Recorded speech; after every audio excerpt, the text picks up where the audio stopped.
Hi guys, आज की इस वीडियो में हम पढ़ेंगे in elastic collision in one dimension के बारे में। देखिए, इन इलास्टिक कोलिजन भी बिल्कुल इलास्टिक की तरह है, बस यहाँ पे एक स्मॉल ई ऐड हो जाता है जिसे हम बोलते हैं कोफिशिएंट ऑफ रेस्टिट्यूशन। देखिए, ध्यान से समझ के करेंगे इसको। जैसे हमने बोला कि एक बॉडी है, वन डायमेंशन की बात हो रही है, तो वन डायमेंशन पे एक ही एक्सिस पे मूव कराएंगे। ये u1 वेलोसिटी के साथ मूव कर रही है और एक m2 बॉडी है जो u2 वेलोसिटी के साथ मूव कर रही है। आफ्टर कोलिजन जो टकराने के बाद m1 की वेलोसिटी है वो v1 होगी और m2 की वेलोसिटी कितनी होगी, v2 हो गई। इतना क्लियर है? इतना तो क्लियर है ना। अब मैं बोल रहा हूं कि इस इन इलास्टिक में सिर्फ मोमेंटम कंजर्व होता है, काइनेटिक एनर्जी कंजर्व नहीं होती है। तो सिंस ओनली, यहाँ पे लिख रहा हूं only momentum is conserve, momentum को पी से डिनोट करते हैं। Since only momentum is conserve, सिर्फ मोमेंटम कंजर्व होता है, तो यहाँ पे हम लिख सकते हैं कि m1u1 प्लस m2u2 बराबर m1v1 प्लस m2v2, ये लिख सकते हैं हम। अब हमें पता है कि जो इन इलास्टिक कोलिजन होता है, हमने लास्ट वीडियो में बात करी थी, जो कोफिशिएंट ऑफ रेस्टिट्यूशन होता है ई, वो कितना होता है, लेस देन 1 होता है। तो हमने क्या कहा था, हमने कहा था कि जब हमने इलास्टिक के लिए डेरिवेशन डिराइव किया था, तो एक्सप्रेशन डिराइव किया था, तो वहां पे हमने ई की वैल्यू 1 बताई थी। क्यों? क्योंकि दोनों वैल्यू क्या थे, रिलेटिव वेलोसिटी ऑफ सेपरेशन और रिलेटिव वेलोसिटी ऑफ अप्रोच, दोनों बराबर थे क्योंकि ई की वैल्यू कितनी थी, 1 थी। लेकिन इन इलास्टिक में ई की वैल्यू क्या होती है, लेस देन 1 होती है। तो हम इनको बराबर तो लिख नहीं सकते, तो ई को ई ही रखेंगे हम यहाँ पे। तो अगर हम v2 माइनस v1 की बात करें तो ये आ जाएगा हमारे पास e times of u1 minus u2। तो v2, अगर हमें क्या करना है, अगर हमें v1 निकालना है तो यहाँ पे लिख रहा हूं टू फाइंड v1। कॉन्सेप्ट वही रहना है कि अगर v1 निकालना है तो v2 की वैल्यू निकाल के यहाँ पे पुट कर दो, और अगर v2 निकालना है तो v1 की वैल्यू यहाँ से निकालो और यहाँ पे पुट कर दो, तो हमारा आंसर आ जाएगा। तो हमें सबसे पहले v1 निकालना है, तो हम क्या करेंगे, to find v1 put v2 की वैल्यू क्या आएगी, ये v1 इधर आ जाएगा, तो v1 प्लस ई u1 माइनस u2। तो हम वैल्यू पुट कर देंगे इसमें फर्स्ट में, तो हमने पुट करी, तो m1 u1 plus m2 u2 बराबर m1 v1 plus m2 v2 की जगह क्या लिखा, v1 प्लस ई u1 माइनस u2। क्लियर हुआ? अब हम क्या करेंगे, सबसे पहले हम इसकी मल्टीप्लाई अंदर करेंगे, तो ये हो जाएगा m1 u1 plus m2 u2 बराबर m1 v1 प्लस m2 की मल्टीप्लाई भी अंदर कर रहे हैं, m2 की मल्टीप्लाई अंदर कर रहे हैं और e की मल्टीप्लाई भी अंदर कर रहे हैं। तो मैं एक साथ सारी मल्टीप्लाई कर देता हूँ, ठीक है। सारी मल्टीप्लाई जब मैं एक साथ अंदर करूंगा तो ये हो जाएगा m1 v1 plus m2 v1 plus m2 u1 e minus का m2 u2 e। क्लियर हुआ? अब मैं क्या कर रहा हूं, फिर से वही कॉन्सेप्ट कि हमें v1 निकालना है, तो v1 वाली टर्म को एक साथ लिख देंगे, बाकी सारी टर्म इधर लेके आ जाएंगे। तो ये हो जाएगा m1 u1 plus m2 u2 minus का m2 u1 e माइनस का m2 u2 e बराबर, ये हो जाएगा m1 प्लस m2 और v1 कॉमन लिया तो v1 आ गया। तो अब हम क्या कर रहे हैं, ध्यान से यहाँ पे हमें ध्यान से समझना है, ठीक है। यहाँ पे हमें क्या देखना है, यहाँ पे हमें देखेंगे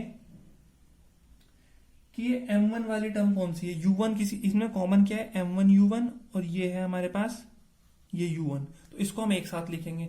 इसको अगर हम एक साथ लिखते हैं तो u1 कॉमन ले लें इसमें से, तो जब हम इसमें से u1 कॉमन लेंगे तो यहाँ पे बचेगा हमारे पास m1 और ये माइनस का m2e। क्लियर हुआ? प्लस अब इन दो टर्म में से हम क्या कॉमन ले सकते हैं, u2 और एक m2, तो अंदर क्या बचेगा, अंदर बचेगा हमारे पास, अंदर हमारे पास बचेगा 1 माइनस ई। कितना बचेगा, 1 माइनस ई, और ये हो जाएगा m2 u2। क्लियर हुआ? ये आ गया हमारे पास, और बराबर m1 प्लस m2 v1। तो यहां से v1 की वैल्यू अगर हम निकालना चाहें तो v1 की वैल्यू क्या आ जाएगी, u1 m1 minus m2e plus का 1 minus e m2 u2 upon m1 plus m2। तो ये हमारी आ गई v1 की वैल्यू। समझ में आया? ऐसे ही अगर हमें क्या निकालना है, v2 निकालना है, to find v2 put v1 बराबर, v1 की वैल्यू क्या रखेंगे, v1 इधर आएगा, v1 बराबर v2 minus e u1 minus u2, ये वैल्यू रखेंगे। समझ में आ रहा है ना? सिंपल सिंपल हम कर रहे हैं। ये लग रहा है कि बहुत हौच पौच हो रही है, बहुत बड़ा डेरिवेशन है, लेकिन अगर हम पॉइंट टू पॉइंट समझ के करेंगे, स्टेप टू स्टेप, तो आराम से हो जाएगा ये।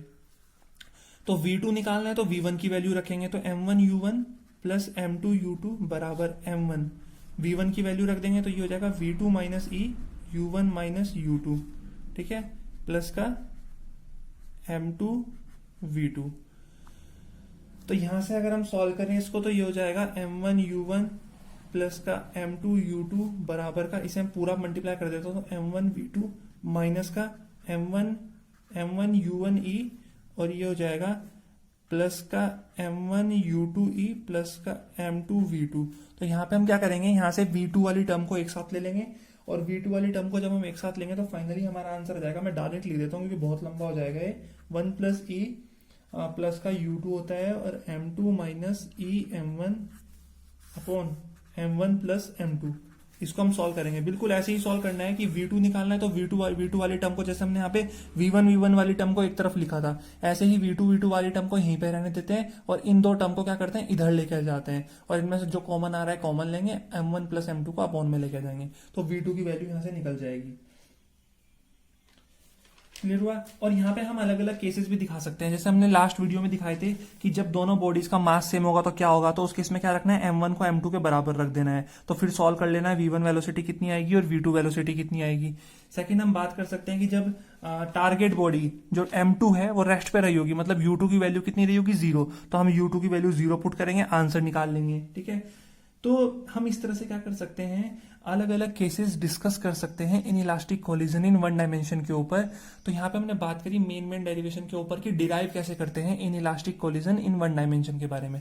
तो इन इलास्टिक में काइनेटिक एनर्जी कंजर्व नहीं रहती है, तो हमने उसको यूज भी नहीं किया है यहाँ पे, ठीक है। सिर्फ हमने कोफिशिएंट ऑफ रेस्टिट्यूशन के कॉन्सेप्ट को यूज किया है, जो बोलता है कि E लेस देन 1 होता है किसके लिए, इन इलास्टिक कोलिजन के लिए। तो आई होप इतना आपको समझ में आ गया होगा कि in elastic collision in one dimension हम कैसे डिराइव करते हैं एक्सप्रेशन। यहाँ पे जितने केस बनाने चाहते हैं आप बन सकते हैं कि सेम मास है, M2 is greater than M1, M1 is greater than M2, तो अलग अलग केसेस यहाँ पे हमारे पास निकल के आएंगे। तो आई होप इतना क्लियर हो गया होगा आपको in elastic collision in one dimension के बारे में।